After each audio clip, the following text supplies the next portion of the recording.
This is heavy. How heavy do you get? Oh shit. Yeah, so Let me prepare the myself. most hurtful thing I've been told. Vaughn was good, bro. I thought about this for a while. It wasn't told to me, it was written to me. My mom sent me an email. She sent an email to everybody, so it doesn't feel like it should hurt as much if everybody got the brunt end of the stick. But she told all of us that she no longer wants to be, sorry.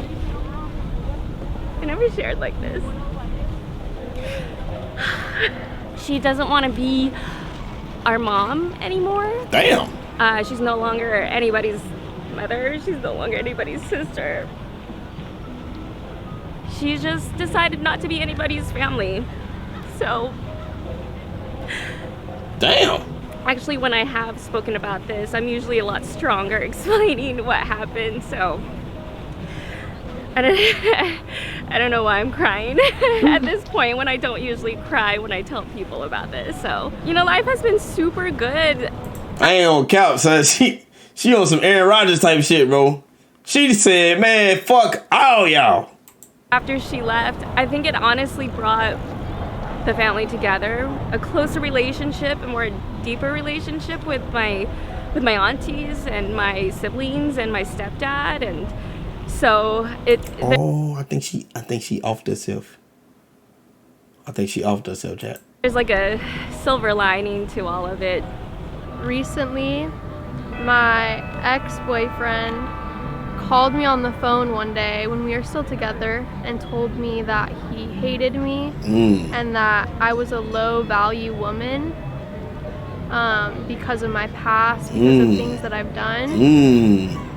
And I never thought I could be hurt by such simple words. It caused me to change my identity so drastically. I shaved my head. My hair's just finally growing out. I ain't gonna count. I'm not shaving my shit over no words, bro. You can find a whole nother boyfriend, son. Fuck with whatever his name is talk about. Look, you knew about this past and you still chose to be with me. Stupid. So yeah. You know, don't try to change your mind now. I ain't saving my hair for nobody. I just had to get away from it and shed the person I was. Why the fuck would you shave your head? Different, because that one thing hurt me so bad. I just like lost myself. You gotta shake back, baby. And I'm finally starting to come out of that pain. And Kiro, what's good, boy? Coming into myself and feeling my strength again. And I can still really feel the hurt of those words. I would say it's not necessarily what I've been told, but more around the actions. So like when I was younger, I used to have the worst allergies ever, right? And I was also left-handed, so it was like almost like this like awkward double whammy I was getting.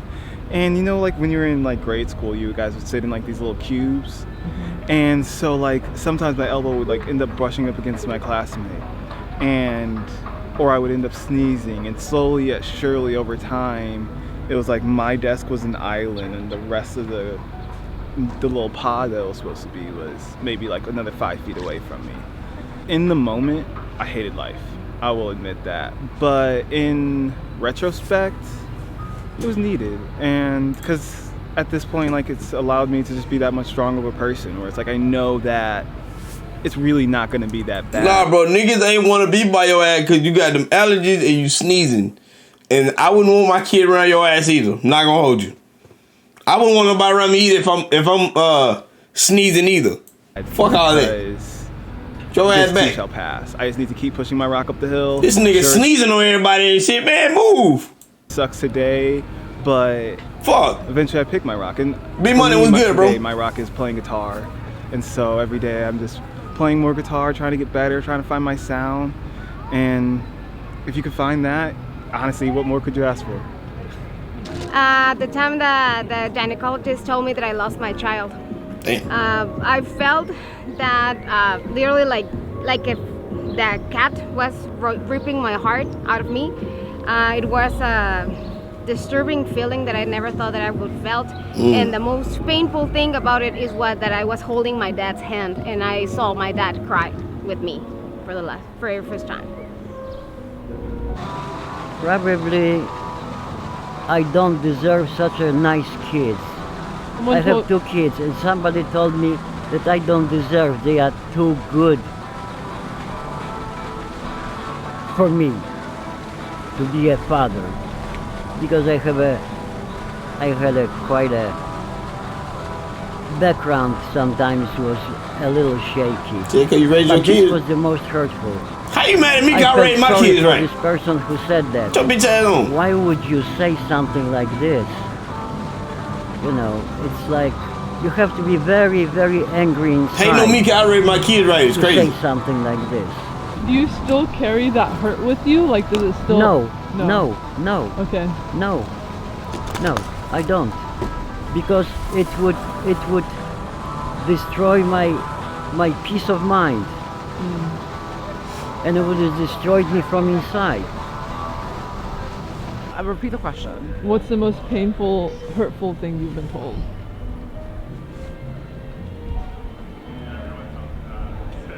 All right, so I'm gonna share this just because I think that I wanna. Y'all like the stream up, man. I want people to TikTok, love like go themselves 10K, TikTok, despite give go what they 1K. may have been told that could have made them hate themselves. I was told by my mother that I should not have been born. Damn. She repeated that to me throughout my whole life. I don't remember how old I was when she first told me that she should have aborted me. Damn. I love my life so much that I don't understand how anybody else could not love me. But I also don't know if it's because she doesn't love me or because she didn't want to be a mother. I don't think it's the truth talking. I think it's just her pain. And I've never said it like this out loud. That's the truth, though. So no one has ever asked me this question. It would be a while back, like 10 years ago. It's actually my first girlfriend ever. We were outside my house and she had said, "You're not enough for me." And damn, kind of hurt, you know, broke me. I was like what, like 15, 16. Damn. And she told me that, just completely broke me. Not gonna lie, every once in a while I'm in my bed thinking about it, hurts again. Makes me think maybe I'm still not enough for someone. Damn. Have you had a relationship since? I have not. Damn. I just gotta learn to love myself before I could love others. So I think about it. She did that bad, I ain't gonna count.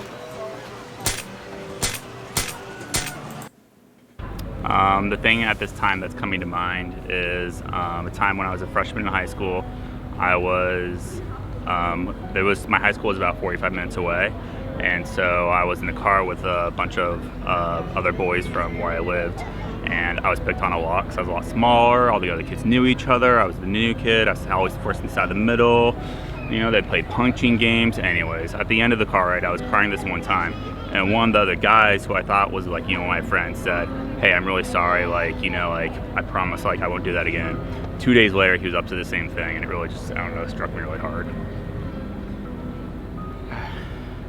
And so I ain't gonna lie, letting niggas punch on you is crazy. That was a very tough time in my life. Letting them niggas punch on you is crazy. But I look back on that time, being able to experience why you letting niggas punch on you, bro? And overcome it. It teaches a lot of resilience within a person. In adult life, you need a lot of resilience, you know, to really make a impact. Hey, I was always told, man, my dad always told me, he said, if somebody ever bullying you, it's because they know you ain't gonna do nothing back.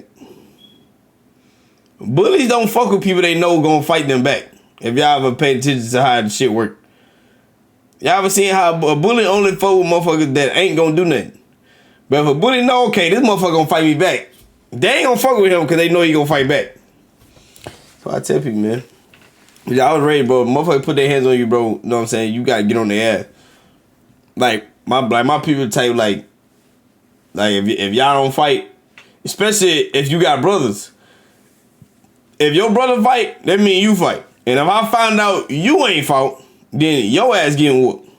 And his. Kind of crazy, man. But I think I ain't gonna lie, people say that's a bad way to go about things, but that's a good way for to stand up for yourself, because that's gonna teach you, especially at a young age, to not let people fuck over you, because people will fuck over you if you let them. That's the only thing. If you let them though. So if you ain't gonna let them fuck over you, they ain't gonna do it. I feel like that's something I really want to do. Oh God, I feel like I do know. It's like not even like somebody said to me. People Mr. just D&D like was there's good, been bro. a few people who've asked like what's wrong with me, and like if I'm on drugs before. There was like one specific time at a party, somebody was like, "What are you on?" and like would not give it up. They just would not stop asking. Like I was drinking because it was like a party, but like barely, and I just was like being normal, and they were like, "What are you on?" Like, no, tell me, like seriously, and I was just like. Just normal, just like being myself. I don't know, really makes you feel like an outcast when people literally ask like what's wrong with you, and when you think you're just normal. You just I think quirky, it's also like quirky, what people whatever like they call about it. me too, so it's like I've learned to like love that about myself and not like hate myself for it, which has been very like good for me, I guess. Yeah. My dad has told me he's really disappointed in me when I was really young. And that kind of hurt, you know, hearing that you disappointed your father at 14 kind of hurts. He just looked me up and down and said, "I'm really disappointed in you." And I just went back inside and I went to bed because that was kind of rough for me. Most hurtful thing. I do remember very vividly when I was probably about 14 or 15, walking home from school one day and running into a girlfriend and her boyfriend. As we walked by, he stopped to talk to me, you know, and I kind of thought, oh, you know, I'm being acknowledged or something, like kind of a big deal. But then he said, "Just wanted to know, how did you get so ugly?" And it was something that did actually stick with me over the years. Damn. It was defining in a way that it made me, you know, it sort of contributed to who I am. I've always been sort of one to Immortal, 9 months. Appreciate that, boy. Immortal, how you been, bro? Now, but I'm like old. But that's just what popped into my head. I was a kid in boarding school. I was in the 7th grade. The 7th grade teacher was the principal, and we were in class, and he said to me, "Michael, there's no conceit in your family." I'm going, "Oh, whoa." He says, "You've got it all." I didn't know I was conceited. He told me I was, and so that's when I started questioning that part of me. I was still developing, and I was in a boarding school, and I had a bad, my background was tumultuous, to say the least. Damn, that's a big ass word, huh? My mother's second husband molested me. Damn! I blurted it out to my uncle that what my father made me do. They called my mother. My mother divorced him. Several years later, she married another man. He molested me. I was in the 3rd grade. Oh my and God! So that's when I got taken out of my family, as away from my mother, and put in boarding school because my grandmother knew that it was going down and she didn't know it. My mother was an alcoholic. Her husbands were alcoholics. She was indifferent to me generally. I was the product of her first marriage, being dragged along in her second marriage and her third marriage, and I don't think she was happy because I was the cause of the breakup of her second marriage, and I think she really was in love with this guy. She had 3 kids by him. After I revealed what he was doing and they got divorced, I think that really turned her off to me in general. Like, I just don't like this kid. So boarding school was a good place for me. I went into boarding school, came out of boarding school, went to high school for 1 year. So I joined the Navy after 10 years, and here's another moment. I'm gay. In the 10th year of my enlistment, I got outed, and the Office of Naval Intelligence, ONI, came after me, threatened me, and I didn't want to get kicked out, but they had me. I couldn't re-enlist. So I just said, okay, you won't see me around when my enlistment is up in 3 months. And I did my GED, I got out, got my bachelor's degree in nursing, and then about 10 years ago I retired. So I am now an RN, registered nurse, no retired nurse. Damn! You've been through a lot. How are you able to like push through it? I don't know. You know, I've often asked myself that question. I was running scared, but I was determined not to fall. See, I've got a lot of blessings in my life. I'm 82 years old. I have no medical problems. I have no financial problems, which is all just to say what an awesome life I live. I think the most damn, that one fucked me up. I ain't gonna count. Was when I was 5 years old. My aunt pulled me aside and she told me I was never going to amount to anything. Damn. That I was going to be a hoe. I was gonna have multiple men. I was gonna be a failure. I wasn't gonna do anything that meant anything. Bro, why would your auntie hate on you when you 5 years old? Man, bro, some people really be fucked up in the head, bro. A grown ass person telling a 5-year-old some shit like this is insane. Hey, B Money, facts, bro. She real life neglected her son because he came out and said that her husband was touching on him.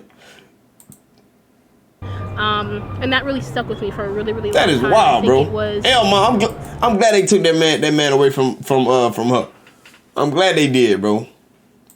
part of the reason why I try so hard to make change now, because I'm trying to prove her wrong. I don't hate anyone, but I'm like this close to hating this woman. But I also feel like I kind of want to thank her for being so evil, because now I only see the world with kindness, and I try to make sure like I exemplify that in everything in my life. And I feel like with time I've like developed myself, and I'm able to finally like give people that kindness that I wish I had when I was 5. So hi everyone. Yeah, you're right. Not everybody, you're right. Everybody not cut out to be parents, but everybody. But I feel like you should at least have some decency to stick up for what's right. Because if your son, talking about your husband touching on him, and you not fucking with your son no more because that fucked up your relationship, that's fucked up, bro. I ain't gonna count it.